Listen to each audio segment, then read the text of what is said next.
नमस्कार। आज की बात देख रहे हैं आप।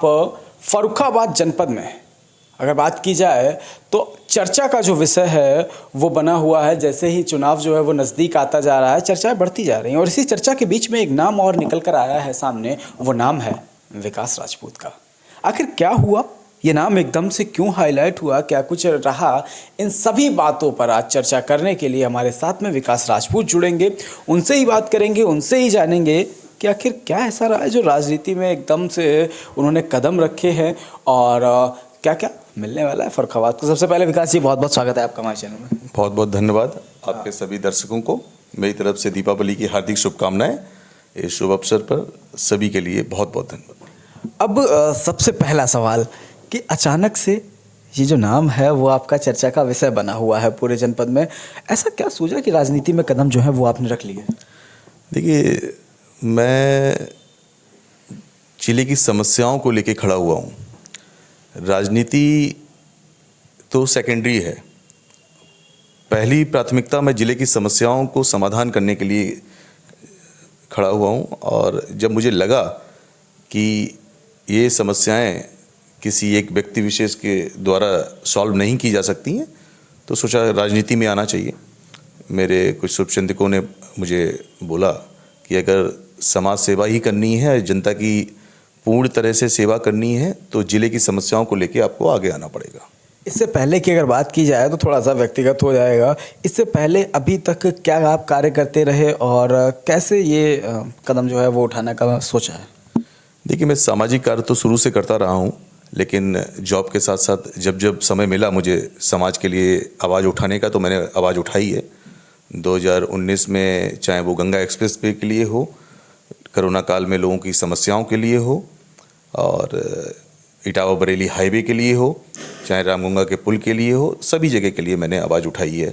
उनको मरम्मत कार्य के लिए, उनको हाईवे को बनवाने के लिए, यहाँ के इटावा बरेली हाईवे के ऑफिस को इटावा से फर्रुखाबाद लाने के लिए हमेशा से समस्याओं के लिए आवाज़ उठाता आया हूँ। आवाज़ उठाई है, लेकिन वो कहीं ना कहीं आवाज़ एक मंच ना होने के कारण, एक पद ना होने के कारण वो आवाज़ दब सी गई है। लेकिन अब ये जो रहने वाला है, आपने टिकट की कहीं ना कहीं जो मांग है वो की है और अब खुल के मैदान में सामने आए हैं। किस तरह से फर्रुखाबाद को देखते हैं? फर्रुखाबाद जनपद कितना पिछड़ा हुआ है? देखिए, देखेंगे तो फर्रुखाबाद जनपद की जो स्थिति है वो डी ग्रेड की श्रेणी में आती है। ना ही कोई अच्छी आवाजावन की सुविधाएं हैं, ना ही कोई हाईवे हैं। एक भी नेशनल हाईवे नहीं है इस ज़िले में। एक Etawah Bareilly national highway, link highway जिसको बोलते हैं हम, एक लिंक हाईवे है। कोई एयरपोर्ट की सुविधा नहीं है यहाँ पे। जनप्रतिनिधियों ने अपने सुविधाजनक व्यवस्था को बनाने के लिए एक छोटा सा हवाई पट्टी का निर्माण किया जिससे वो उतर सकते हैं, लेकिन जो जनता उन्हें वोट देती है यहाँ के विकास कार्य को कराने के लिए, उसके लिए उन्होंने कभी सोचा नहीं। यहाँ पे 3-3 रेजिमेंट हैं और रेजिमेंट में पूरे देश से सैनिक यहाँ से तैयार होते हैं और पूरे देश से सैनिक आते हैं। यहाँ पे इतने तीर्थ स्थल हैं, कोई नहीं सोचता उनके बारे में कि वो पर्यटन स्थल के रूप में उभर कर आएँ। चाहे वो बाबा लक्ष्मणदास की पुरी हो, चाहे बौद्ध स्थल हो अपना संकिसा, चाहे कंपिल मंदिर हो, या पुठरी मंदिर बहुत फेमस मंदिर है बाबा महादेव का, लेकिन कोई भी उनको उजागर नहीं करना चाहता। कोई भी अपने यहाँ लोग सनातन धर्म की बात कर रहे हैं। आज की डेट में हमारी सरकार सनातन धर्म के लिए बहुत सजग है, जागरूक कर रही लोगों को, लेकिन यहाँ के जो जनप्रतिनिधि और जो नेता हैं उन्होंने कभी अपने ज़िले की बात को नहीं पहुँचाया।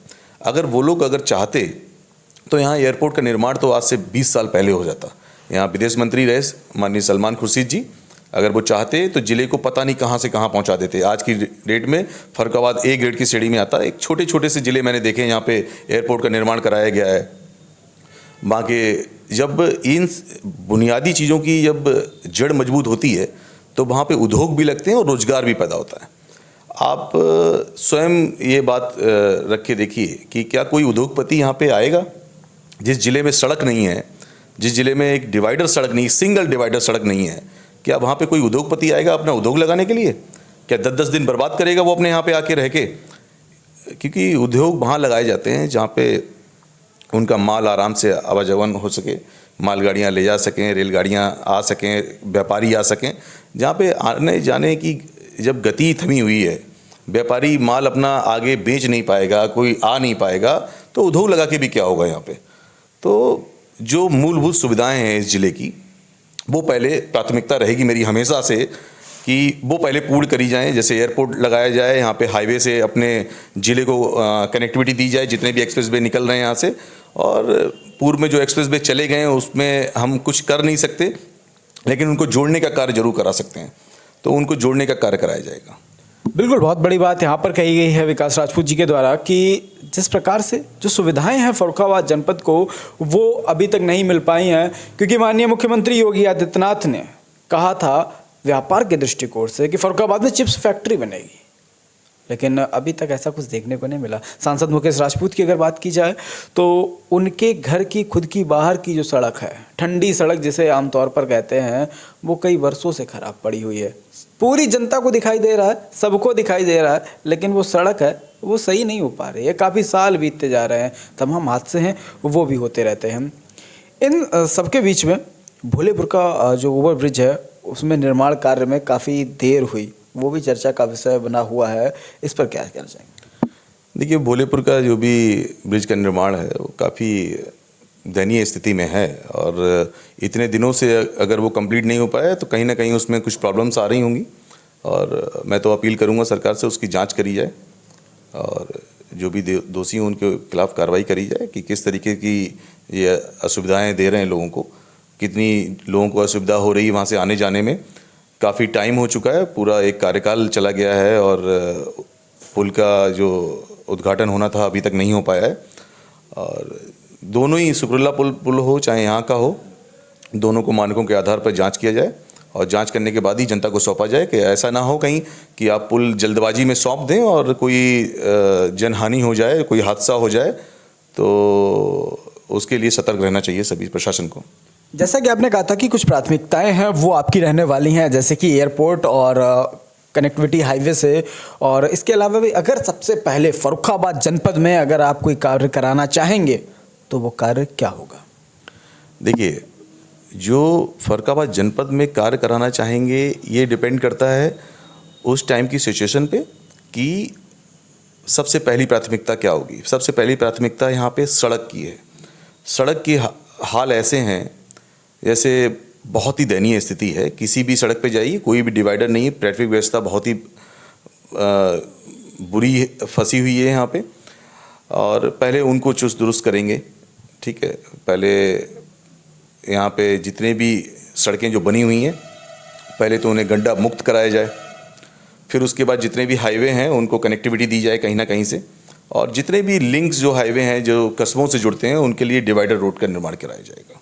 अभी तक की अगर बात की जाए तो कैसा अनुभव रहा, कितना संघर्ष जो है वो देखने को मिल रहा है? देखिए, अभी तो संघर्ष की जर्नी है ये, और जनता का भरपूर प्यार मिल रहा है, जनता का भरपूर समर्थन मिल रहा है।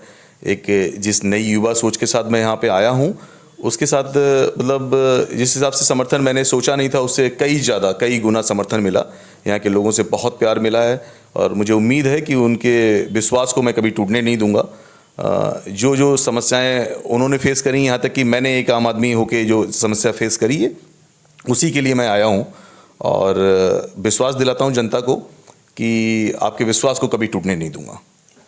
तो ये थे हमारे साथ में विकास राजपूत जी। जैसा कि अब देखने वाली बात होगी कि क्या पार्टी जो है वो भरोसा जताती है, और अगर जताती है तो जनता के भरोसा पर कितने ये खड़े होते हैं। बहुत बहुत धन्यवाद हमारे साथ विकास। Thank you.